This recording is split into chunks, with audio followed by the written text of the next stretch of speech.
Look at this beautiful, smiling, gorgeous bald face right in front of me. Ladies and gentlemen, it's John Canzano from johncanzano.com, the bald face truth, 750 The Game. Follow him on Twitter, John Canzano BFT. Look at the studio. You got your own logo behind you. Pretty fancy, pretty advanced, man. How are you? I'm well. It's good to see you. I never get to see you in the old days under the old format. I never got to see you. You know? We're both so good looking. It's amazing why we've not been on this platform in so long. TV execs, I mean, take note. Take note. Do you wear makeup when you do these things? I don't. I do have some makeup because I can take the shine off my head a little bit. But this studio that I'm in, if you want to just talk about kind of how things come together, I mean, my wife was in TV for 20 years. And so we have a full home studio here. I do the radio show from here.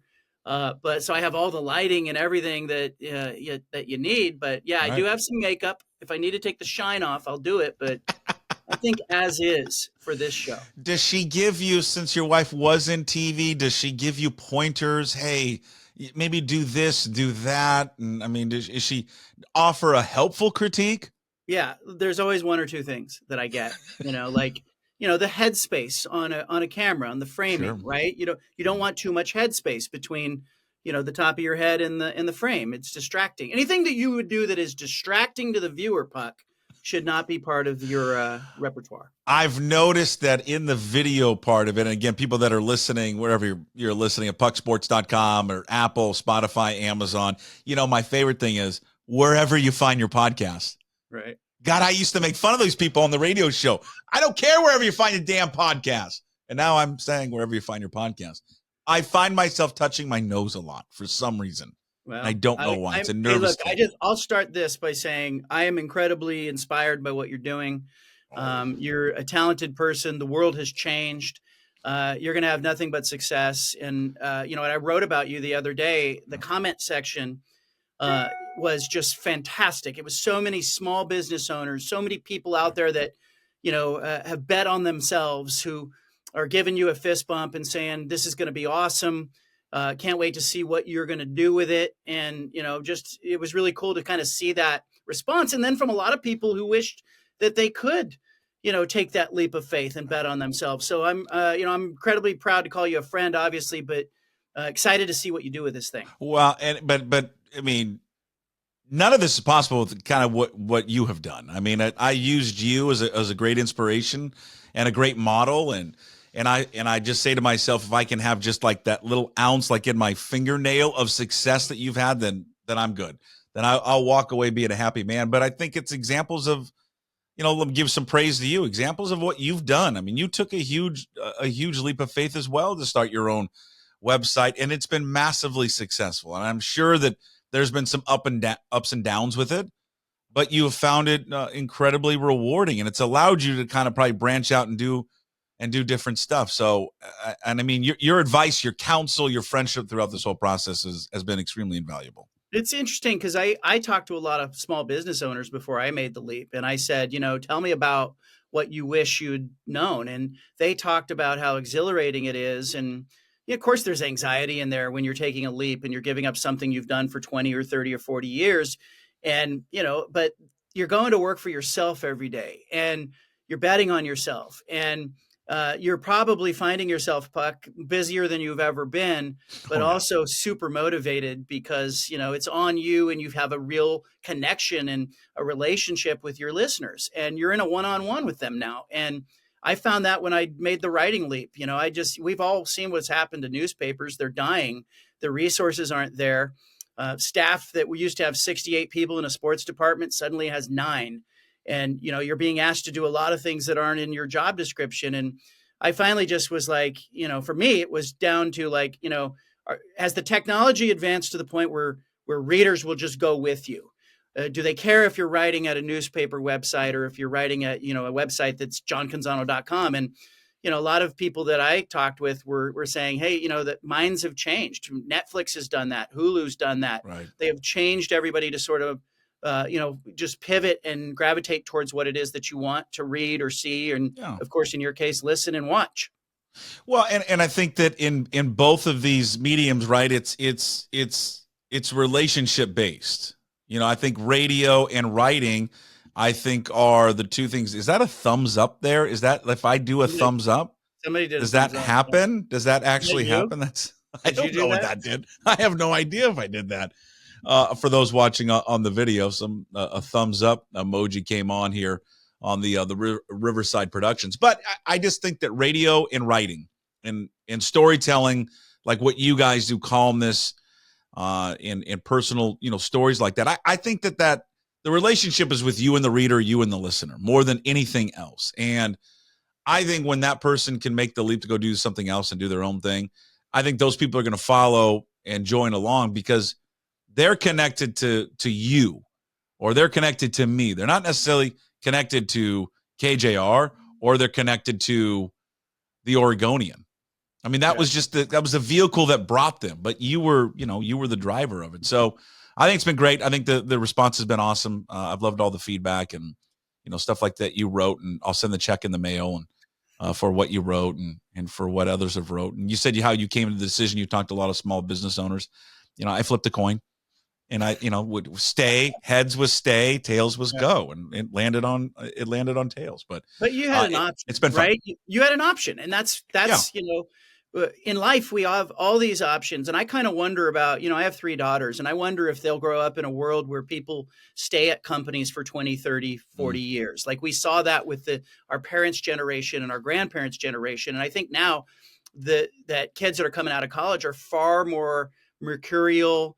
They're adaptable. The world is a shifting landscape. And so I think they're going to have a very different mindset, to be successful. And so I think we're right in the middle of this stuff. And I can just tell you, like, my best year writing at a newspaper, I had like 6 million people read me.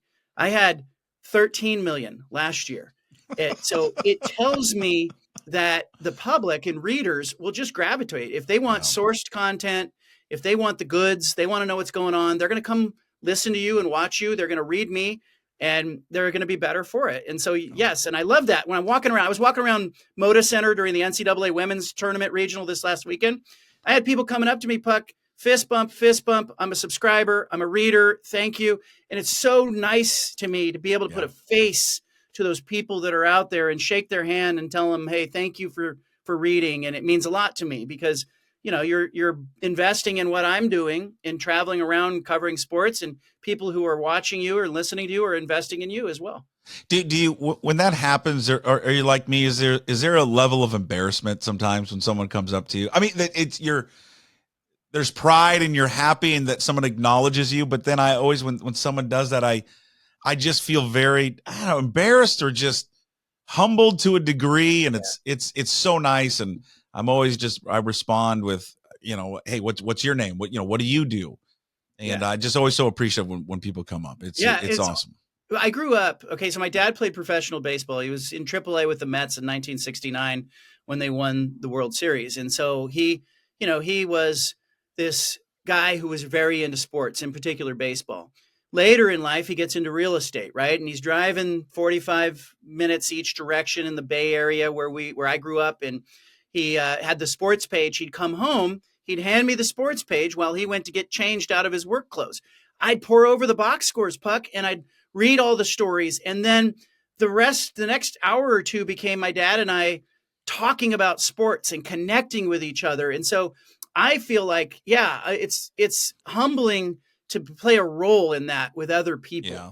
And you do that now with your show. And when the best one for me is like when it's a reader who in my mind, it's like a mom who's got 4 or 5 kids, and she stops me outside the grocery store and says, hey, we were talking about your column at the dinner table the other night. And to me, that's the one that blows me away, because I'm like, it reminds me of my childhood. It reminds me of why I got in this and why I love sports in the first place, because it's glue. There was someone who emailed me that said, we loved your show so much that we incorporated what you said at the end of your show into our wedding vows, because I would say every day at the end of the show, and I still do it here, and it's splashed up across the website. It's kind of our motto, right? Our theme is, we always say, well, we'll see you tomorrow. As always, we promise to be better. And they put that in their wedding vows. I love I that. was like, that's just awesome. It's beautiful. Well, all right. Can we be mean to each other now? I mean, there's a lot of praising going on here, for God's sakes. Jesus. Let's do it. Where do you want to start? You brought it up. What the hell happened in Portland? What the hell happened with the 3-point line? How does that happen at an NCAA tournament event when people are going to the Final Four? Yeah, and here's the thing, like Easter Sunday, I had written this column that posted in the morning saying, there was a lot of criticism of Albany and Portland being the two regional sites in the women's tournament. For people who don't know, two brackets fed out of each of those regionals instead of 4, like the men's tournament has 4 different sites. But people nationally, some of the national media snobs were saying Portland's too small, Albany's too small. This event has outgrown Portland. And so I wrote a pretty scathing retort to that, saying, there's 15 airlines that fly out of the Portland airport. Like, it's not a hard place to get to. It's not like it's some wagon wheel town and, we're parking our horses outside the arena and the buggies. But so I write that column, Puck, and then go to the arena and the damn 3-point line is wrong. And so people were like, should I take it down? Go dunk Portland. Can't get it right. But it turns out like that had nothing to do with Portland. It had to do with Connor Sports. It's the entity that manufactures the courts for the NCAA tournament. It's called Connor Sports. They're in Northwest Michigan in a tiny little town, Podunk town, 300 people. They've got this factory. They actually assemble these hardwood courts in the factory. They lay them down. They put all the markings on them, the NCAA tournament markings, Portland, all that stuff, the 3-point lines. They put the chemicals that go over the top of it. So everything's done off site, and then it's shipped to Portland or shipped to Albany, unpacked and set out. Well, apparently when they did the 3-point lines, there was they put the punch hole in the wrong place in the factory. And so when they drew the top of the arc, the apex of the arc, thank you, geometry, they had it was off by 9 inches. Okay. And so there's a lot of people out there saying, 9 inches is kind of a big deal, right? Like when you're shooting a 3-point shot at the apex, but none of the teams noticed. I was sitting courtside. I happened to be on the short end of the court. So I'm looking at this line the whole game. It didn't appear short to me. But once somebody in the upper level, 300 level, kind of looked down and said, hey, these things don't match, got the attention of the NCAA. They come out and they start measuring. I was there when they were measuring, Puck. It was very weird. It was like the NCAA. Did you have any idea what was going on? Just the faces of the people who were doing the measuring said it all. Like there was oh crap, we are the wedding coordinator and we don't have enough food. So moment. Bad. But, the NCAA was very quick to say, hey, this was a vendor issue. They asked both coaches, do you want to play on or do you want to spend the hour retaping the court and be late on your broadcast? And the coaches kind of talked to each other and said, look, we're both going to have to play on both ends. We've already won a game on this court as is. I think the bigger issue is, as a coach, would you tell your players? Or would you just kind of be like, they don't need to know? Yeah. Do you put that in their heads? And then the NCAA showed the stats. It really was kind of negligible, the shooting on both ends of the court. But just an embarrassing moment for the NCAA. It fueled the fire of people who are going to say this would never happen in the men's tournament. I actually think it probably could happen in the men's tournament. But the fact that 5 teams played a bunch of games. 5 games were played. 8 teams participated in those 5 games. Nobody noticed. I didn't notice. No, the NCAA didn't notice. You can bet damn well at the Final Four, they're going to be measuring that stuff before they play. Was it when you say somebody up above their son, was it a fan? It was a fan. It was a fan. Okay. Have you tracked this person down yet? I'm looking for this person, but I'm getting a lot of response from people who said they also noticed it, but just thought, well, maybe I'm at an angle. Yeah. Maybe I'm not right, but it was somebody who was sitting right in the middle who actually took a picture and said, hey, these two things don't match, because you could see the distance from the free throw line to the top of the key is really where you could see it. Right. It was just, and it was so funny. Like we've all done this as kids, as you're marking things off, putting one foot in front of the other, you're marking off the bases or the field. It was just so funny to see the NCAA executives out there kind of spacing it off, like going, and then looking at each other like, oh man. And the NCAA very quickly told everybody in Portland, all the site people, and the Oregon State happened to be the host school that was kind of running the show, told them all not to comment. But, it was an embarrassing moment. It should not have happened. Oh, that was crazy. John Canzano with this weekly appearance here on pucksports.com. It's all brought to you by Zeeks Pizza. Yeah, they're back. They're back on over here. Visit ZeeksPizza.com. During the NCAA tournament, you can save $10 and use the code HOOPS10. Zeeks Pizza can host your next private or large party. Best selection of pizzas, salads, and local Northwest craft beer. John Canzano with us every Tuesday. JohnCanzano.com. 750 The Game. Down there in Portland, Oregon. John Canzano, BFT, there on social media. All right, we've gone from that. Let's pivot. Well, it's timely, so let's go. Caitlin Clark, Iowa LSU, which was on Monday. That was I don't care what level of basketball, what sex of basketball you like to watch. That was one of the most entertaining games I have ever seen, especially that first half. You just had two heavyweights going at it left and right. Two superstars going at it left and right, playing two different positions. And it was just what we want from sports is exactly what was delivered on Monday. We want to be entertained, and boy, did they entertain. The part of a great sports event is the buildup, right? The buildup to the Super Bowl, the 2 weeks, the buildup to a boxing match or a UFC fight or opening day in baseball, the buildup. It's the conversation that happens to kind of set the table. The buildup was there for this event. Like it had the anticipation to the point where, my two youngest daughters, who are 7 and 9, were like scheduling their day around this. They're like, hey, we're going to get out of school. We're going to go to the playground. We need to be back by 4:30 to be there for tip. It's Caitlin Clark, Angel Reese, and so the buildup was there. And then beyond that, it gave us what a lot of major sports events don't give us. It followed through. It delivered 41 points, almost a triple-double for Caitlin Clark. If she wanted to chase a triple-double, she could have had it. But for her to have 12 assists, 41 points, Angel Reese was fantastic, 20 rebounds. It just had everything. And to me, it was the most anticipated and best game that I've seen to this point. It didn't have the drama at the end. It was kind of like Iowa won the thing, going away. But I just think it was a great moment. Not just for women's sports, it was a great moment for the tournament.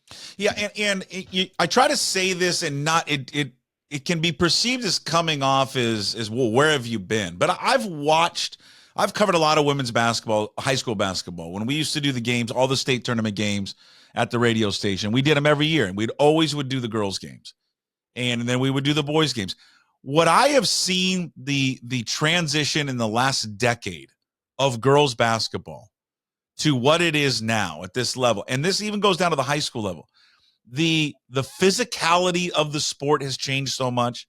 The athleticism is way different now, and just the overall basketball skill is at such an all-time high now. I mean, it's never been this high. And what I was blown away with last night was I watched a girl, and she's a special talent. But she's not the only one. She's not the only one that plays like this. She's playing like Steph Curry and Dame Lillard. She's coming across half court. She's dribbling to her left and jabbing right and stepping back and hitting from 26 feet. I mean, that just is not normal. And that's something you're not seeing that 10 years ago. 10 years ago, you're seeing the ball hit the corner or the wing. And for a lot of girls, it's kind of a set shot. They're not leaving the ground. And it just, the way they play so up and down, fast and physical and in your face, I love it. I just think that the way that the game, where it's come in the last 10 years, and especially in the last couple of years, has just been, it's remarkable. It's so much fun to watch, even at the high school level. I think you've seen that change too. It's a Roger Bannister effect. I mean, Roger Bannister goes down as the person who broke the 4-minute mile, right? And people said, a human cannot run a mile in under 4 minutes. You would die. Doctors were coming out saying it's not physically possible. And Roger Bannister goes out and he breaks that 4-minute mark. And then what happened in the subsequent years? It was like suddenly everybody was running a 3:58, 3:59. And so mentally, there's a psychological barrier that happens in sports that's just inherent. It's there.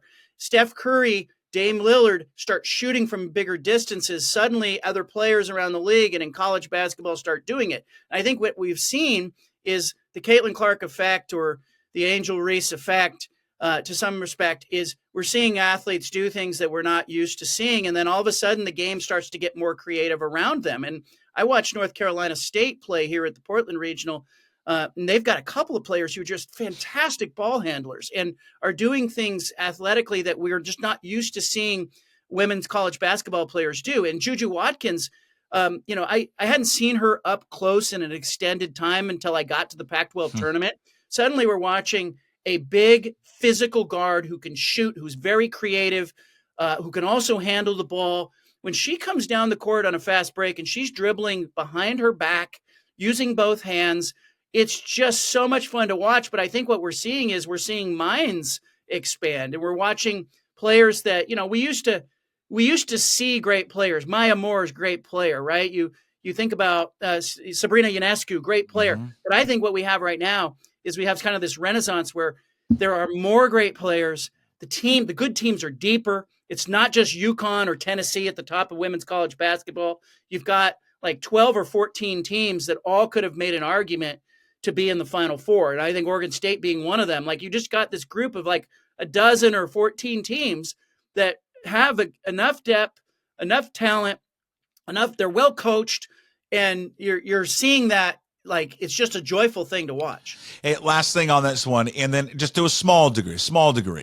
Do you think, let's say Reese comes out, do you think goes to the WNBA, Clark is going, could we see a little bit, just a smaller effect of the Bird Magic thing at the next level with them? I mean, there's so many parallels to it. White, black, good, evil. We'll get into that good, evil, I guess. And the way that people perceive it. Do you think there could be a little bit of that at the next level with those two? It could be, but I also, I talked to Cindy Brunson, who longtime ESPN anchor, and then now is the Phoenix Mercury play-by-play broadcaster. She knows women's college basketball and the WNBA as well as anybody. And I asked her, what's going to happen to Caitlin Clark at the next level? And she said, you have a whole league in the WNBA who are just salivating at the opportunity to come out and block her shot and make, just put Caitlin Clark in her place. And sure. You're talking about 140 of the best athletes in the world. What we have watched traditionally in college is players who leave college and go to the WNBA either disappear or they have an adjustment year. Yeah. And Sabrina had an adjustment year. Like, she was injured in her rookie season, but suddenly, it wasn't enough to shoot 3-pointers. You had a long defender in your face, and she had to become a better shooter. And we have seen that adaptation. And I think Caitlin Clark is so creative, she will adapt. Angel Reese as well. I think Angel is going to be an interesting player who goes into the WNBA. And I kind of lean towards her going. I think she's won a national championship.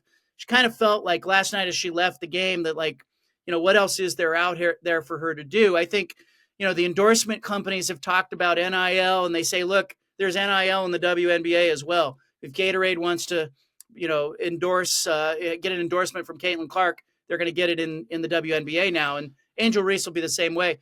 I just think if the WNBA is not capturing the enthusiasm of this, they're foolish, because last night and the rest of this week that we have in front of us at the Final Four in Cleveland is such a advertisement for great women's college basketball. And certainly we want to see these players in the pros. All right, Lyde, I have one more on that one. Again, John Canzano with us, all brought to you by Zeeks Pizza. Visit ZeeksPizza.com. Check all John's work up at JohnCanzano.com. And, of course, every Tuesday here at PuckSports.com. The column at LA Times. What did you make of it? Do you think it crossed the line? 100% cross the line. It was sexist and racist. That's hard to do. I mean, it's a double dip. I know. I'm with you. And look, I don't know the writer's heart, right? Yeah. And, he waited 2 days to apologize. That's too long in my view. I think you need to come out a little sooner. But I also think that, this isn't just the writer. This is the Los Angeles Times. And there's someone on that copy desk at the Los Angeles Times who read that piece and said, okay, this is fit for publication. So there's a larger issue there that I'm wondering about, whether it is, how did that end up in print? because anybody who read it at first glance cringed. At least you cringed. And you thought, oh gosh, like, how is this in a major media outlet publication? And, I'm glad that he came out and apologized. I'm glad that the LA Times kind of retracted it and amended it.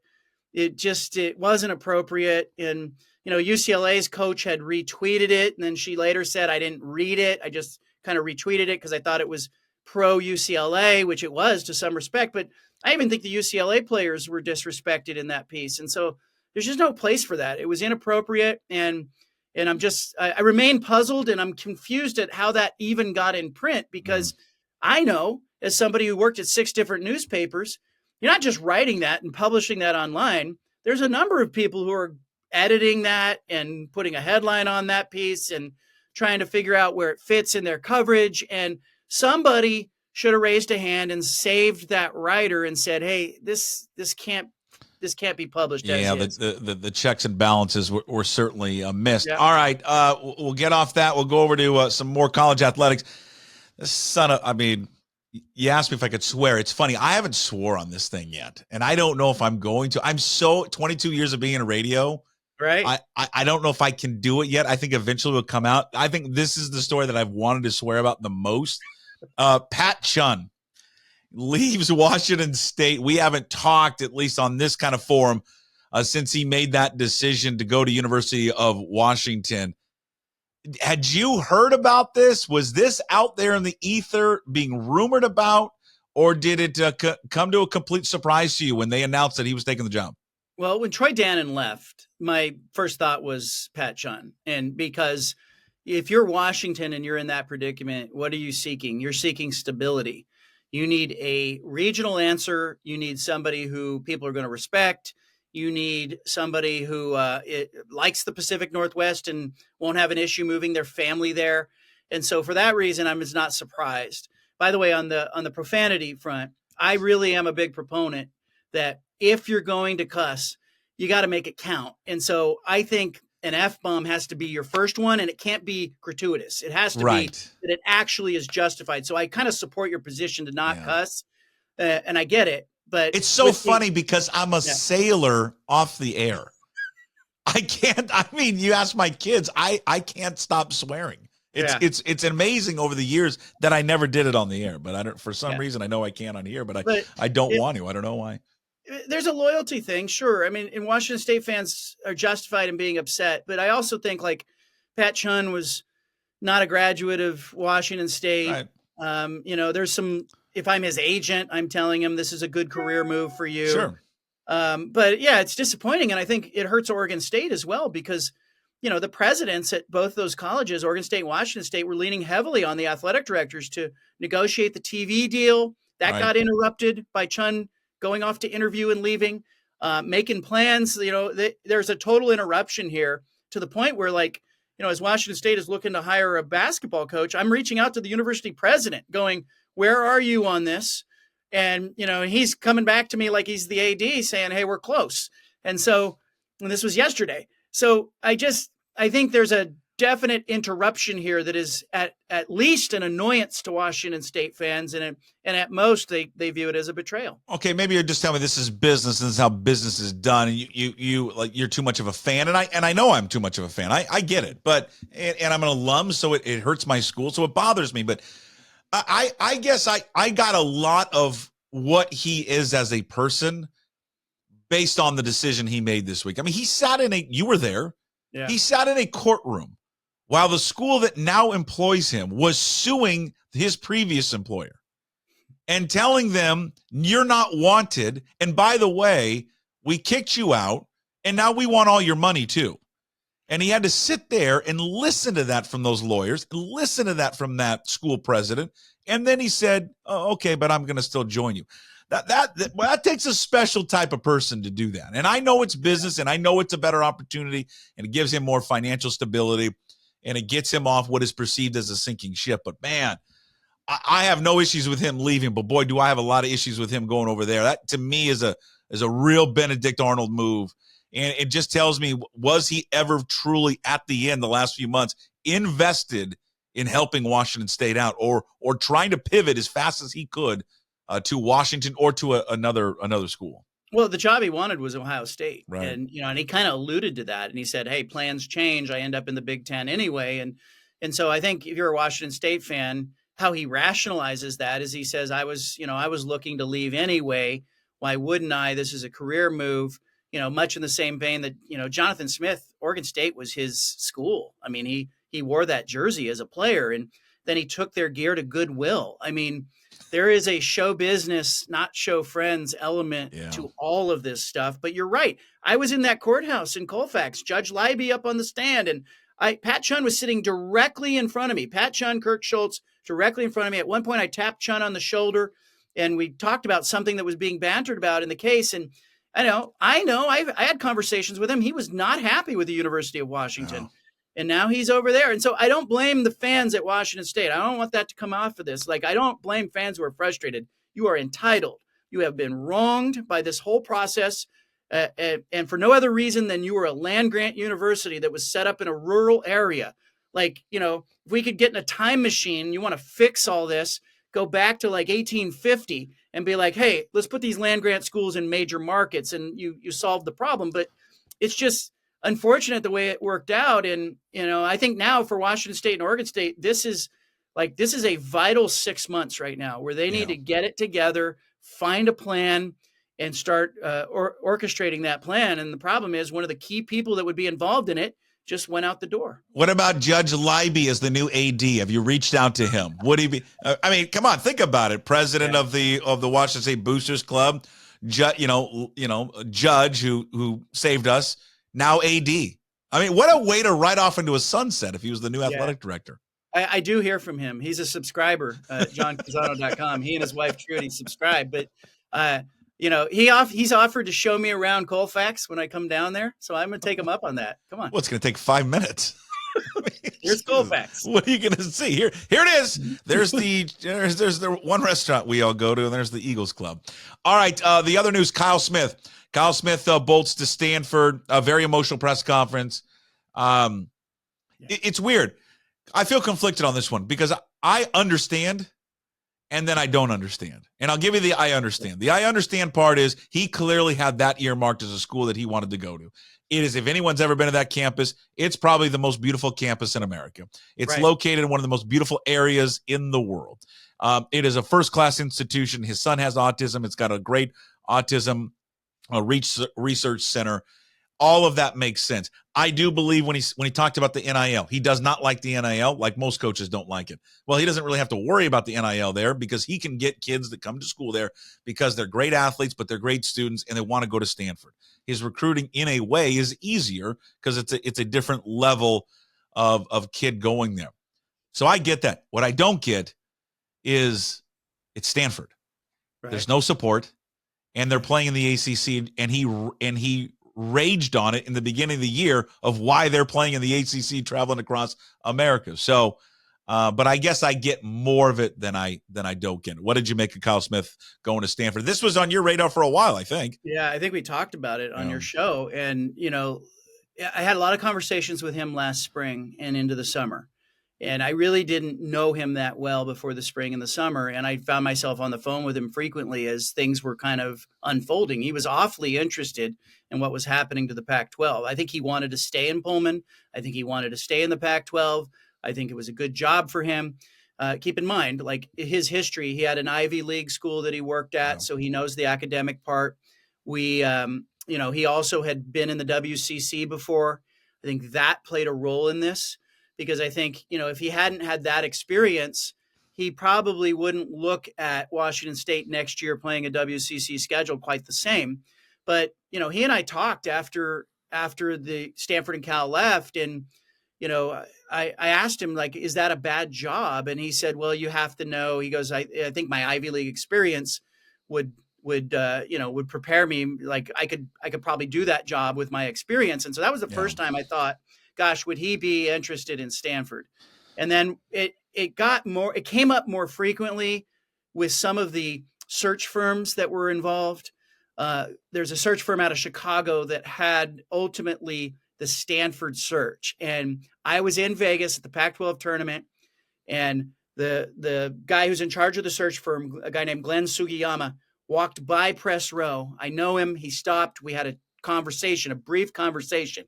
It was the night Jared Haas got fired. And, Washington State's playing Stanford. And I said to Glenn, I said, where does Kyle Smith end up? And he said, he's going to end up in a job that isn't open yet. Within an hour, Stanford has fired Jared Haas. And I went, he's going to Stanford. And so I think Stanford looked at his experience in the Ivy League. They looked at the fact that he won in Pullman. And, it just made a lot of sense. He's got some experience in the Bay Area. It made more sense to me than him going to Ohio State or somewhere else, all along. I think he'll do a good job. Danny Sprinkle, what do you make of Washington's hire of him? I think it's good. I think Washington is in such a weird place with, you got a university president who's out of there in like a year to 18 months. Anna Marie Causse is not there for the long haul. She now has a brand new AD now. What makes you say that? Is it a feeling or? No, just have heard things from industry sources and people close to her that she is probably going to make an announcement in the next 5 or 6 months that this is going to be her last year. What's the goal? I mean, like something else planned? I think she's kind of transitioning out. And so, it was more than one AD have come up and talked to me about the job when it opened, when Dannon left. I asked a couple ADs that I trust, and they said that is a really tough job because you don't know who the president's going to be. And I went, what do you mean? And they said, well, Anna Marie is, everybody knows she's out of there. Like she's kind of packing her bags and getting ready to leave. And so I think you're going to have a change of presidency at Washington, which actually would be good. I think she's been a little squirrely. Mm-hmm. I think she's been tough to deal with, a little unpredictable from a sports standpoint. And, I think certainly her role in the Pac-12 thing has made some people uncomfortable, but I think Washington's going to have a new president. They just got a new AD, got a new football coach. Now they got a new basketball coach. That's a lot. You're like, you talk about, we talk about life stressors. Like if you're getting married, you're having a kid, you're moving, you're changing jobs. That's happening at Washington. And so I don't know how the Huskies in the next year operate at their best amid all of that. So I think it's going to be a really interesting time to kind of watch them. I actually think Jed Fish will do okay. Sprinkle's going to be fine. He's won with less. He was actually a candidate at the University of Portland when that job opened here a couple years ago. Went to Shante Liggins, the Eastern Washington coach. Sprinkle was the runner-up for that job. So I think it's just really interesting how things come together and how things work. There's so much to cover. I know I said 30 minutes and we're going over our 30 minutes, but the Dannon thing. I mean, the Troy Dannon is just another. It's not so much college athletics that it's a commentary on, John. It's a commentary on people.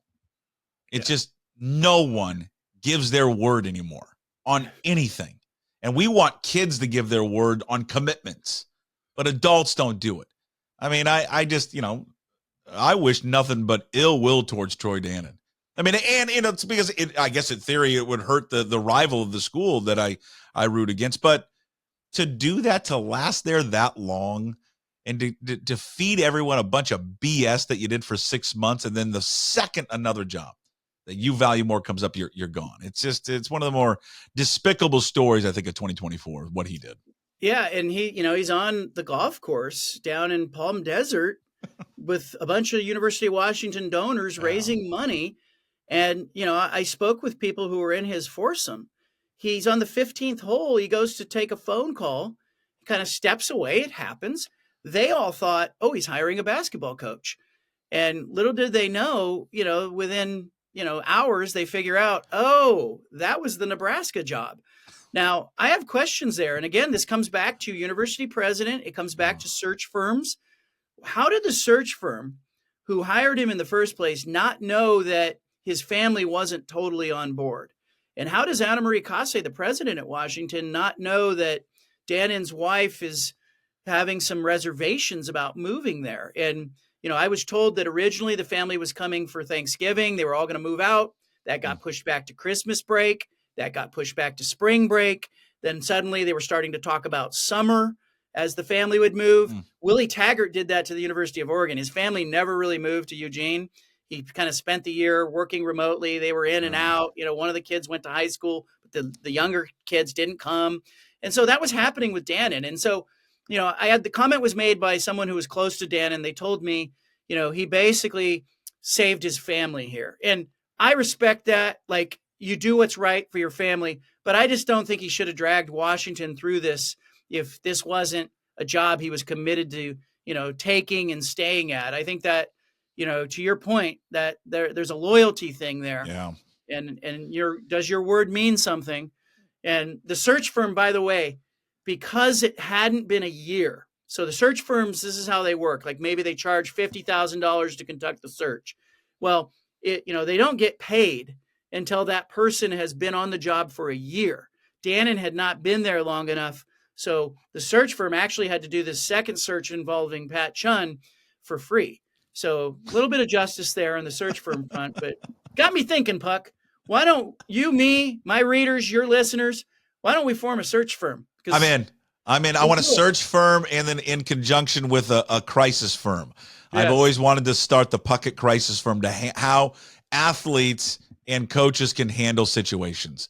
And just, you can answer it, a tough question, negative question with such ease if you use a little bit of humor, self-deprecating humor. Two last things for you, and I promise I'll cut you loose real quick. Montana State coach, it seems like he has turned down the head basketball coach job at Washington State. How bad of a look is that for the Cougs that a guy from the Big Sky is turning it down? I said earlier that on the Daily Puck Drop that where would you rather live, Bozeman or Pullman? I don't know. I'd rather live in Bozeman, but it doesn't look good when a Montana State coach is turning it down. Yeah, at face value, but I think you have to look at it this way. There's a question right now about Washington State and Oregon State that doesn't have an answer. And I think that is a big factor. I don't think it's like is it personal against Pullman? Is it personal against Washington State? No, because I think right now, Scott Rueck, the Oregon State women's coach, is facing a crisis as well. Like he's just taken his team to the Elite Eight. He's coming back home. Next year, they're going to play a WCC schedule. And then there's a question mark. Now, he can turn to his players and go, hey, this is a one-year thing. We're going to play these guys for 1 year. Give me 1 year. And at the end of that year, we're going to look up and we're going to say, okay, are we rebuilding? Where are we? Then make a decision. He can rationally and logically make that appeal to his players. But how can you do that if you're a brand new coach who's come in, who hasn't taken a group to the Elite Eight, who doesn't have that momentum, who doesn't have the trust of the players in the locker room? It'd be very difficult for whoever takes that type of job to come in and recruit and do well in year one, because you're selling concepts and ideas. You don't know where you're going to be. And so to that point, I think it's vital that Oregon State and Washington State figure out in the next 4 or 5 months what the damn plan is. I almost cussed. What the damn plan is, Puck. You need to know what the plan is, because you can't sell your players on this forever. You can do it for like one season, and then you have to be able to go, hey, this is it. We're adding San Diego State, Boise State, Stanford and Cal are coming back from the ACC, whatever the scenario is that evolves from the chaos that could be out there. You have to be able to do that in like a year, or you're just kind of treading water. And so I think it's a really tough job for somebody to come in and take. And I think it's why we've seen some of the Oregon State, Washington State hiring decisions default to, let's just do another year. Oregon State did it with men's basketball. Let's just do another year, because you can't really make a change, at this point. Last things for you. Speaking of change, any change on the front ownership, Blazers, Seahawks, Jody Allen, anything new on that front at all? Man, that's the biggest question in Portland with the Blazers. They are a non-factor. They lost by 60 points twice this season, 60 or more points. First team in NBA history to do that. Have 2 losses that bad. They're going nowhere fast. I'm over at the arena for the NCAA games, and all the Blazer fans are going, when is she going to sell? When is she going to sell? It's not who's going to be traded. It's not should Chauncey Billups be the coach. It's when is Jody Allen going to show some mercy and sell this team to somebody who would love it and care about it and create accountability. And, because again, we come back to what is the plan? What's the plan with the Blazers? In the NFL, you have a little more structure with season to season, with a hard salary cap and a league that promotes parity, and you have draft picks. And so there's some things in the NFL that force franchises to be on it. In the NBA, you don't have that. And the Blazers just kind of rudderless right now, floating around while the rest of the league is moving away. The easy answer is that, Paul Allen's wishes were to have the Seahawks and the Blazers liquidated and sold, and the funds from that used for his passion projects. That has not happened. They sold the artwork. They sold the cars. They sold the yachts. They sold the submarine. They, sold his real estate. I have to think at this point, the thing that is keeping Jody engaged with these two teams is that that's the last thing, right? When she lets go of it, her and Burt Cold, what do they matter? They don't matter anymore. Yeah. They're irrelevant. Yeah. So, and she's also collecting a fee here as the trustee of the state. She collects a fee. Now, I've been told by the estate attorneys that she may be collecting $10 to $20 million a year from the Seahawks and the Blazers because they're large assets, and she's technically still managing them. Good Lord. All right. Well, if anything changes, first place you're going to find out is at johncanzano.com. That was long and lengthy, the debut of the John Canzano Show here on pucksports.com. It's going to be brought to you every Tuesday by Zeeks Pizza. Visit zeekspizza.com. John, I can't thank you enough for doing it, coming on over. I appreciate it. I look forward to our visits every single Tuesday, my friend. Thank you. There he is, John Canzano. Again, johncanzano.com, John Canzano BFT. Check him out on radio, 750 The Game down in Portland. All brought to you by Zeeks Pizza, released every single Tuesday. We'll talk to you tomorrow. As always, we promise to be better. Shirt, no shoes, no ties. Would anybody like to smoke some pot? Yeah. I was born to love you. I was born to lick your face. I was born to rub you. But you were born to rub me first. What do you need my address for? We'd like to send out a mailer. Mother of mercy, I don't speak Japanese!